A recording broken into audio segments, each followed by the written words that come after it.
हिंदी की क्लासिक कहानियों के चैनल में आपका स्वागत है। आज सुनिए मालती जोशी जी के कथा कोश में से निकाली हुई एक कहानी कवच। तो शुरू करें कहानी। विनय कमरे में बैठा हुआ शून्य दृष्टि से छत की कड़ियां गिन रहा था। बड़ी मुद्दत के बाद उसे ये एकांत नसीब हुआ था, नहीं तो सारा घर जैसे कोलाहल में डूब गया था। जाने कहाँ कहाँ के अनदेखे अनजाने रिश्तेदार जुटाए थे जो उसे एक पल को भी अकेला नहीं छोड़ते थे। भाभियों, चाचियों और बुआओं के हुजूम से तो तंग आ गया था।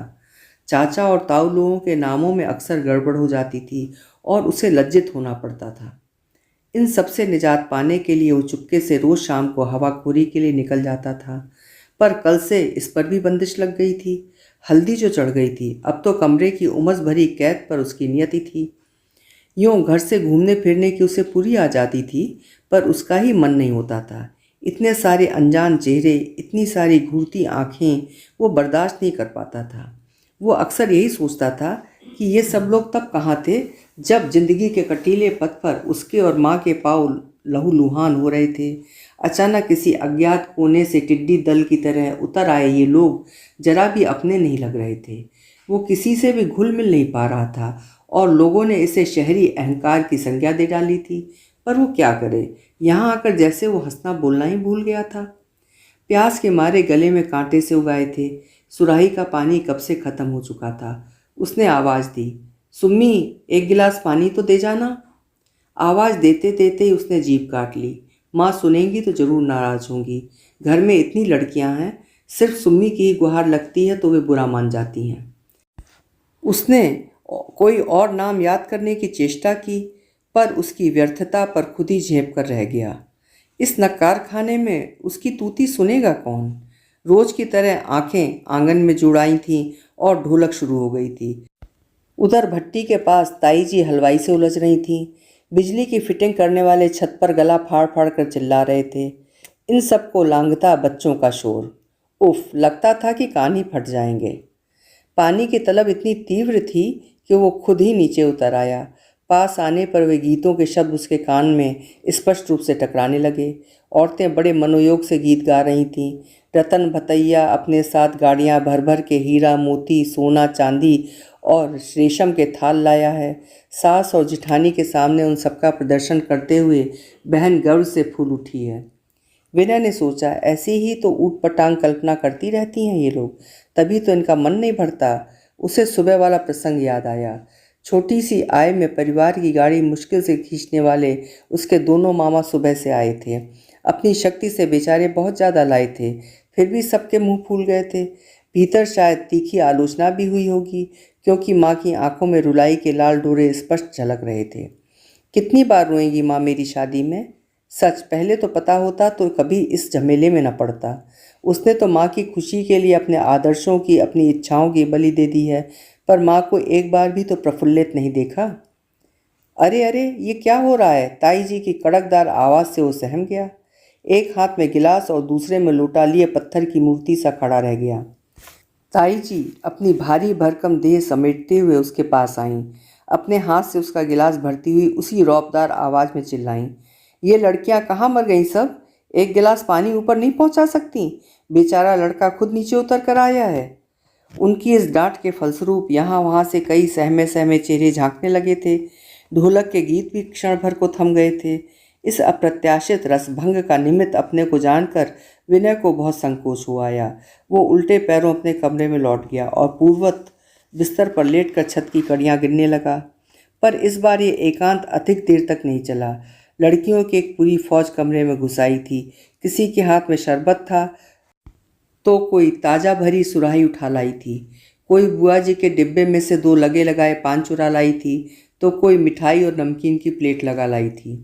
फिर मनोहारों का दौर शुरू हुआ। विनय तो अचकचा गया। ये सब किसी न किसी रिश्ते से उसकी बहनें लगती थीं, पर सबके नाम तक उसे नहीं मालूम थे। उसने ताई जी की बड़ी लड़की को ही लक्ष्य करके कहा, क्या बात है, तुम लोग बहुत ज़्यादा मक्खनबाजी कर रही हो। उसने यूं ही एक बात कह दी थी, पर लड़कियों के चेहरे उत्तेजना से तमतमा उठे। क्षण भर कुछ कानाफूसी हुई।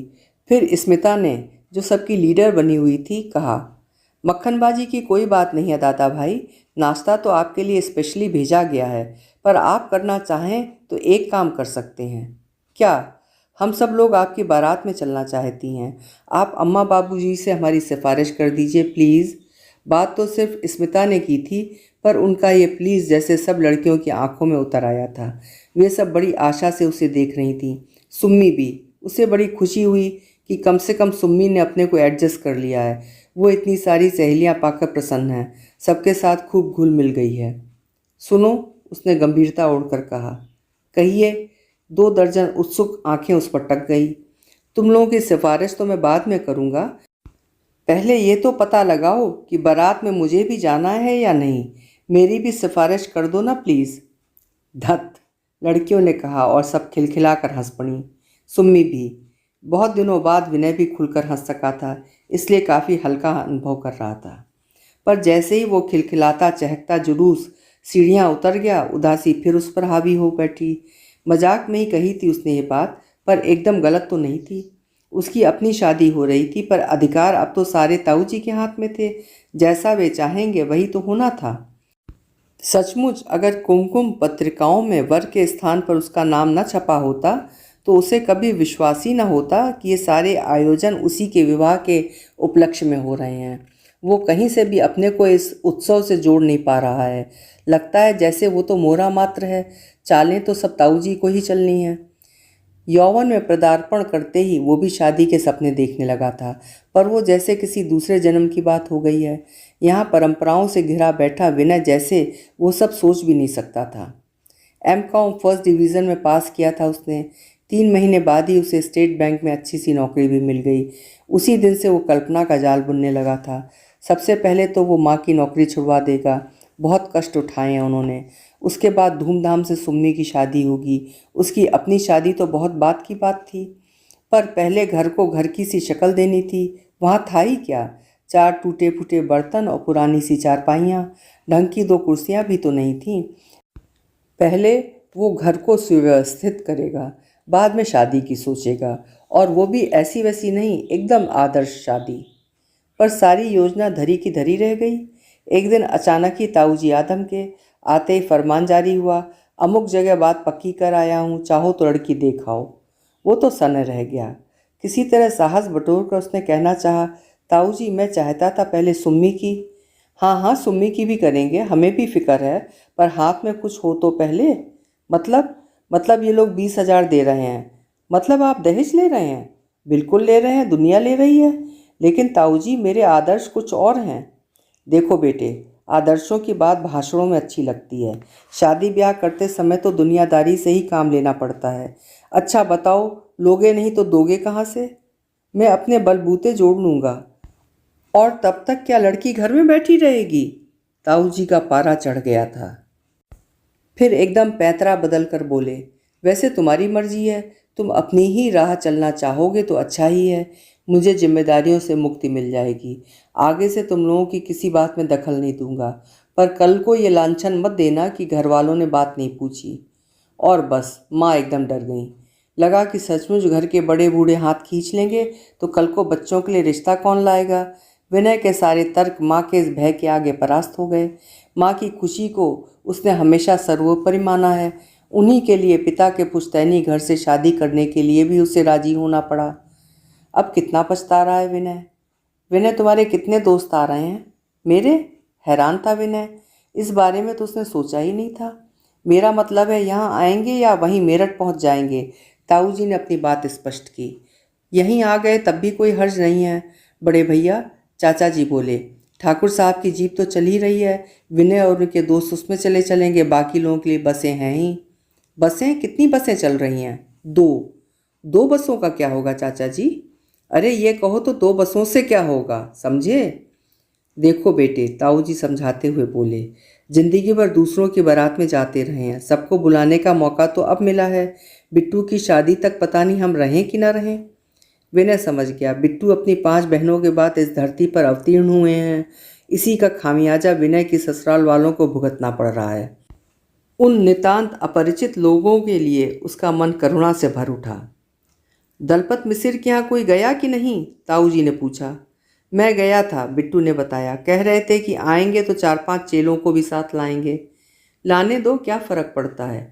ये दलपत मिसिर कौन है? उसने भोलेपन से पूछा। रौनक है मोहल्ले की। एक बैठक में पूरी 5 किलो मिठाई डकार जाता है, पूरी कचौड़ी अलग से। चेले साथ हों तो फिर कहना ही क्या। मेरठ वाले भी याद करेंगे कि कोई बारात आई थी। एक बार फिर उसका मन मेरठ वालों के लिए पसीज उठा। एक ठो गाने वाली पार्टी साथ होती तो मज़ा आ जाता। किसी ने हसरत हाजिर की। अरे अब उसका रिवाज कहाँ रहा, अब तो बैंड चले हैं, एक से एक शानदार बैंड। अपना जो बैंड तय हुआ है ना, चाचा जी ने गर्व के साथ सूचना दी। 500 रुपये फी घंटा के हिसाब से तय हुआ है। पूरे 60 आदमी होंगे। मास्टर बोला कि जरी की वर्दी का चार्ज अलग होगा। मैंने कहा कोई परवाह नहीं, पर शो जमना चाहिए।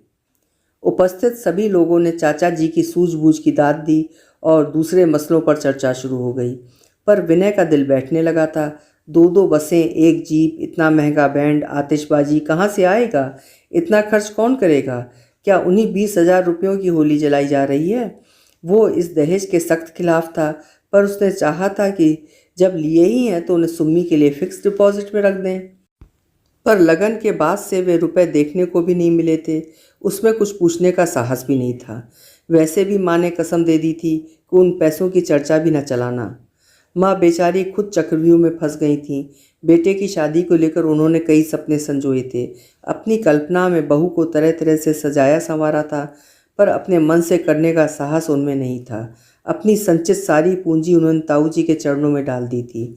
बहुत बड़ी रकम नहीं थी वो, पर बहू के लिए काफ़ी थी।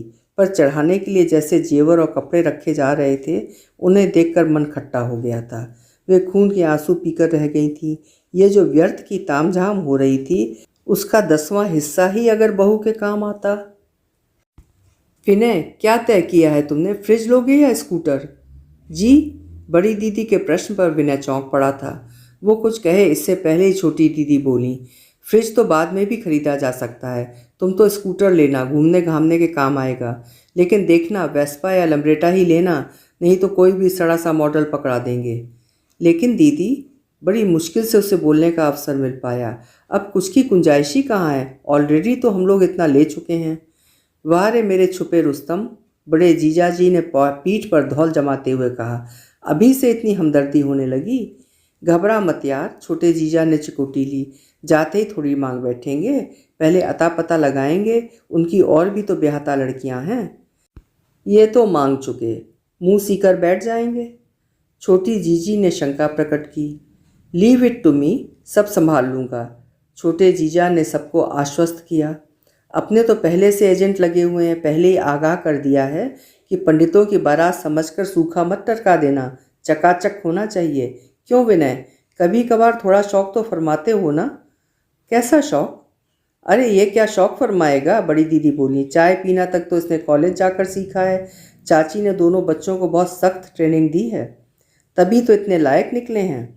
अपनी ये प्रशंसा भी विनय को पुलकित नहीं कर सकी, बल्कि उसे तो ये सब सुन सुनकर घबराहट सी होने लगी है। आखिर इन लोगों का इरादा क्या है? आखिर कितना नीचे उतरेंगे हम लोग? कल रात बिट्टू ने दोस्तों के साथ बैठकर कन्या पक्ष की लड़कियों को तंग करने की ऐसी शर्मनाक योजना बनाई थी कि विनय गुस्से से तिलमिला गया था। पर किसी ने उसके गुस्से का समर्थन नहीं किया था, बल्कि मखौल ही उड़ाया था कि अभी से वो उधर का पक्ष लेने लगा है। बड़ी मुश्किल से अपने को जब्त कर पाया था वो। ढेर सारा आक्रोश मन में लेकर वो इस विवाह के लिए खड़ा हुआ था।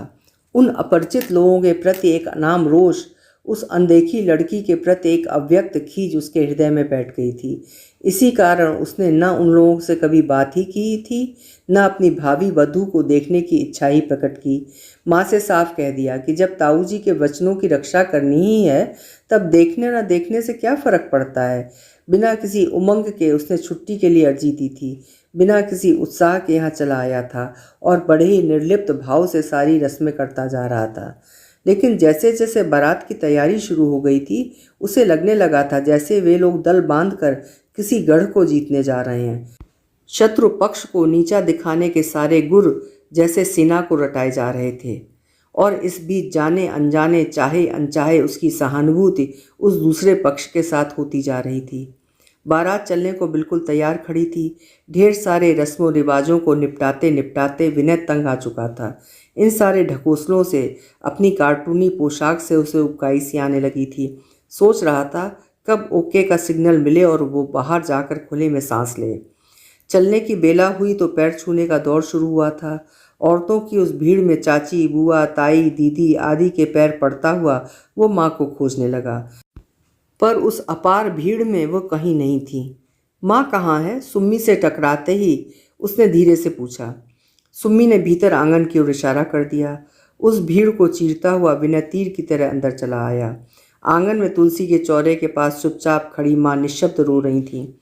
जब जब गांव किसी की शादी में आना पड़ा है, माँ को इसी तरह उदास, उपेक्षित और निराभरण देखा है। शहर में रहती हैं तो नौकरी के बहाने कुछ पहन ओढ़ भी लेती हैं, पर यहाँ आते एक ज़बरदस्ती का वैराग्य जैसे उन पर लाद दिया जाता है। हर शादी में आज तक यही होता आया है, पर क्या अपने बेटे की शादी में भी माँ ऐसी ही अनादरत रहेंगी? माँ के प्रति ममता से उसका मन भर आया। उनके पैर छूने की बजाय उसने उन्हें अंक में भर लिया।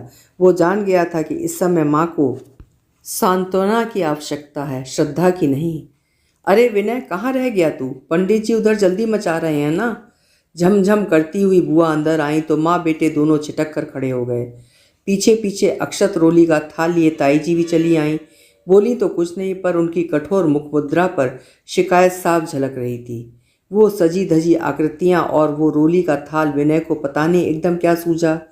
उसने एकाएक वो थाल माँ के आगे करते हुए कहा, मेरा टीका करो माँ। माँ विस्फारित नेत्रों से उसे देखती रह गईं। ऐसे क्यों देख रही हो माँ? जब भी परीक्षा के लिए या इंटरव्यू के लिए घर से चला हूँ तुमने आशीर्वाद दिया है। आज तो जीवन की सबसे बड़ी, सबसे कठिन परीक्षा देने जा रहा हूँ, आज आशीर्वाद नहीं दोगी? माँ प्रस्तर मूर्ति सी निश्चल बनी रहीं। उनके आंसू भी जैसे पलकों पर ही जमकर रह गए। बुआ एकदम अधीर हो उठी। थाल लेने की चेष्टा करती हुई बोली, समझता तो कुछ है नहीं, बस जिद किए जाएगा। बाहर चल जल्दी, भैया नाराज हो रहे हैं। पर आरती का थाल उनके हाथ में ना आ सका। विनय उसे बहुत दृढ़ता से पकड़े हुए था। उससे भी दृढ़, उससे भी सख्त स्वर में उसने कहा, बुआ जी, मैं बच्चा नहीं हूँ, सब समझता हूँ, पर आप भी इतना जान लीजिए कि माँ से अधिक मंगलमय मेरे लिए कुछ नहीं है। यदि उनके किए मेरा अकल्याण होता है तो फिर मेरा कल्याण संसार की कोई भी शक्ति नहीं कर सकती। सिर्फ कहकर ही उसने संतोष नहीं किया।